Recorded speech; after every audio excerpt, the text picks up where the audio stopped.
Mira tu mano. Obsérvala con atención. ¿Qué ves? Ahora mira el sofá en el que estás sentado y también la luna y las estrellas que hay al otro lado de la ventana. ¿Qué ves? Tranquilo, no es una pregunta con trampa. Si tuvieras que responder con una sola palabra, ¿materia? Exactamente. Todas esas cosas tienen algo en común. Poseen masa. Todo lo que te rodea e incluso tú mismo tiene masa. Bueno, casi todo. La luz no tiene masa, pero de eso hablaremos un poco más adelante. Entonces, ¿de dónde viene realmente la masa? Hola a todos. Hoy investigaremos el mayor caso de asignación de masa en la historia del universo. Alguien les dio masa a todas y cada una de las cosas que existen en este universo. ¿Te intriga? Bienvenido a Pangea. ¡Comencemos!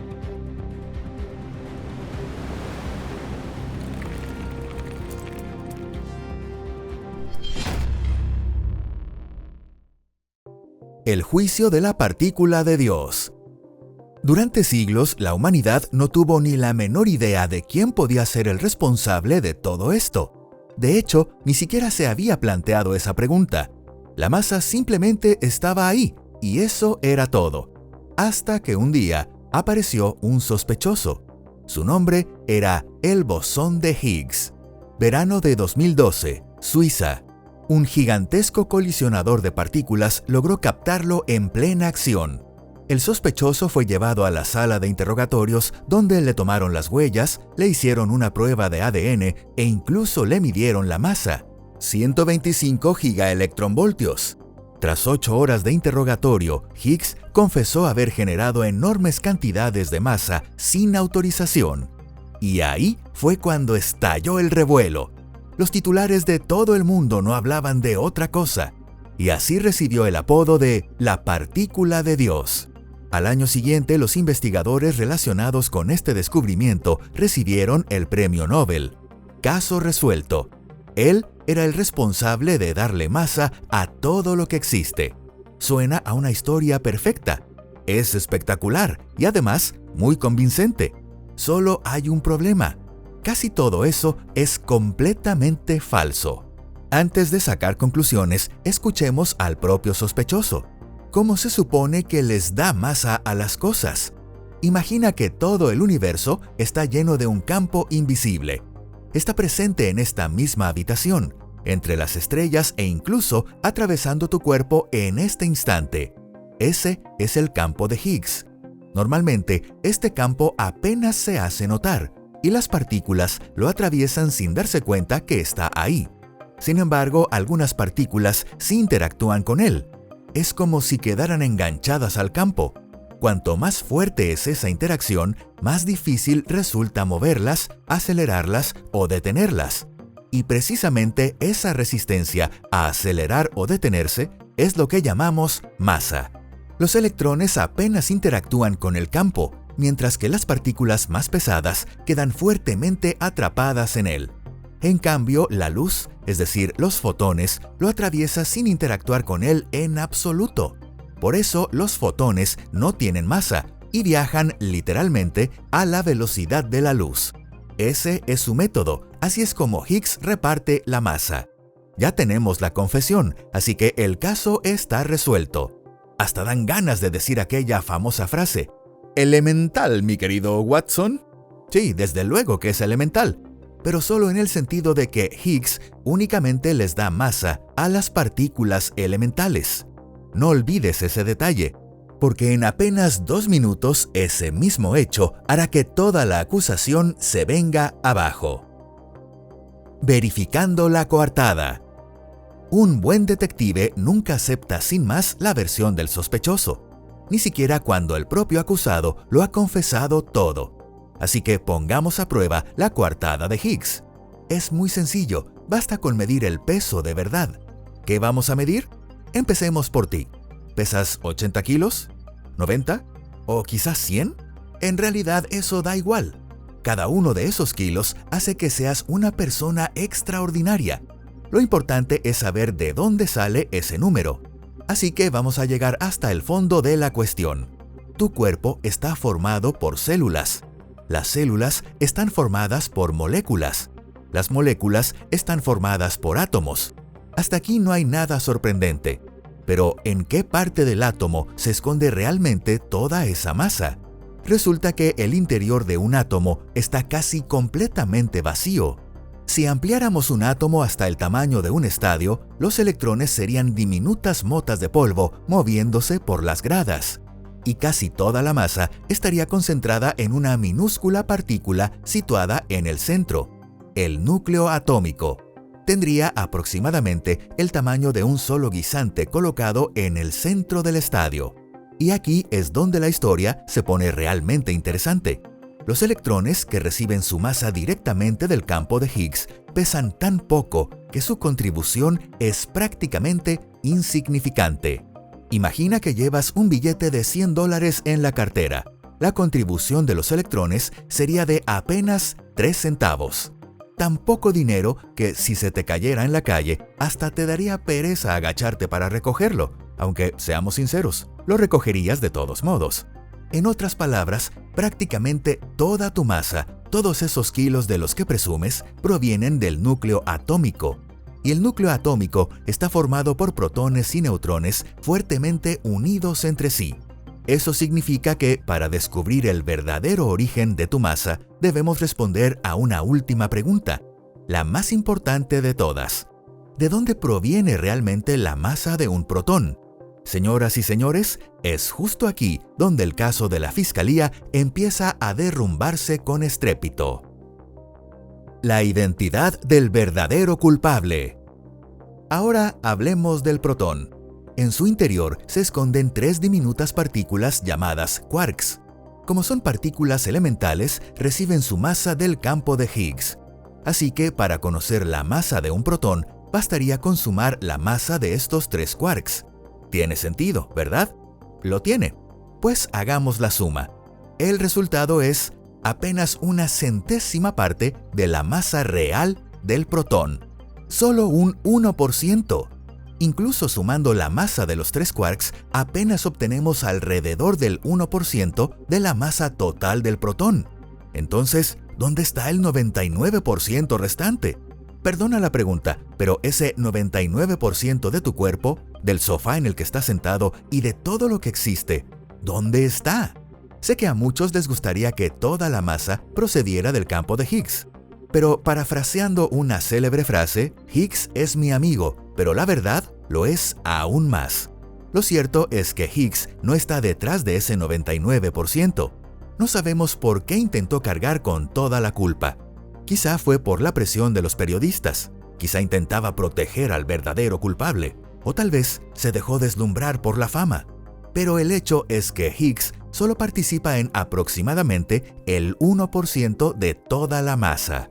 El verdadero responsable de la mayor parte de la masa era otro. Alguien que nunca apareció en los titulares, que jamás recibió un apodo y que tampoco obtuvo un premio Nobel por su contribución. Siempre estuvo oculto ante nuestros propios ojos, dentro de todos y cada uno de los protones. Ha llegado el momento de conocerlo. Les presento a la interacción fuerte. Dentro del protón, los 3 quarks no están tumbados tranquilamente en un sofá. Se mueven a velocidades cercanas a la de la luz, unidos por una fuerza tan extraña que desafía nuestra intuición. Las fuerzas que conocemos, normalmente, se debilitan cuanto mayor es la distancia.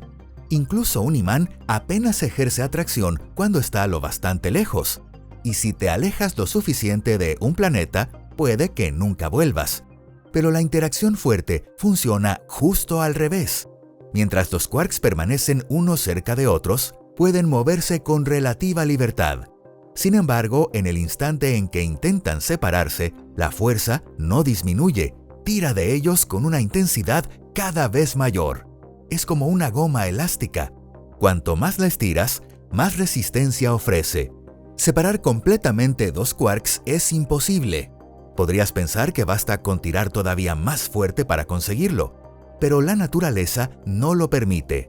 Cuanto más se estira el campo de color que existe entre los quarks, más energía queda almacenada en él. Y llega un momento en que esa energía alcanza un límite y se transforma en un nuevo par quark-antiquark. Así que cuando intentas arrancar un quark, Lo único que consigues es crear nuevas partículas unidas entre sí. Es como la leyenda de la hidra: cortas una cabeza y en su lugar aparecen dos nuevas. ¿Será que nuestros antepasados ya conocían la mecánica cuántica? Por supuesto, es broma, no se emocionen, amantes de las teorías conspirativas. Pues bien, las partículas que transmiten esa extraordinaria fuerza reciben el nombre de gluones, una palabra que proviene de glue, que significa pegamento. Dentro de ese campo tenso e hirviente, los quarks confinados no dejan de bailar frenéticamente. Allí se almacena una cantidad inmensa de energía que, lejos de expandir el protón, lo mantiene fuertemente comprimido. Imagina por un momento que este drama descomunal ocurre en un espacio que mide apenas una millonésima de una milmillonésima de metro. Y ahora recuerda a Einstein con su alborotado cabello y su lengua de fuera, junto con la ecuación más famosa de la física: E es igual a mc al cuadrado. Normalmente la leemos de derecha a izquierda. La masa puede transformarse en energía, pero también podemos leerla al revés. Es decir, que la energía también es masa. La energía confinada y atrapada posee masa. Y toda esa energía, toda esa frenética danza de los quarks dentro del tenso campo de gluones es la que genera ese 99% de masa que faltaba. En otras palabras, tu masa no está hecha de un montón de pequeños ladrillos, sino de una tormenta atrapada en tu interior, de billones de tormentas confinadas en un espacio infinitesimal. Eso significa que estamos formados en un 99% por energía pura disfrazada de materia. Caso resuelto. Higgs no era más que un cómplice de poca monta. La mayor parte de la masa de la materia ordinaria y visible no proviene del campo de Higgs. Un esqueleto en el armario. Pero antes de dar por cerrado el caso, hagámosle una última pregunta al sospechoso. Dime, ¿de dónde sacaste tu propia masa? Si él es quien les da masa a los demás, ¿quién se la dio a él? Y además, ¡qué descaro! El propio bosón de Higgs es sorprendentemente pesado.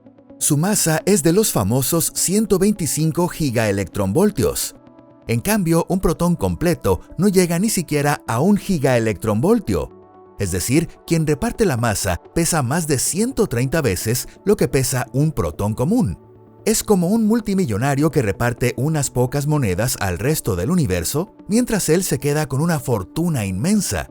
Entonces, ¿de dónde obtuvo este magnate su propia masa? Para responder a esa pregunta, primero debemos entender por qué existe el propio campo de Higgs.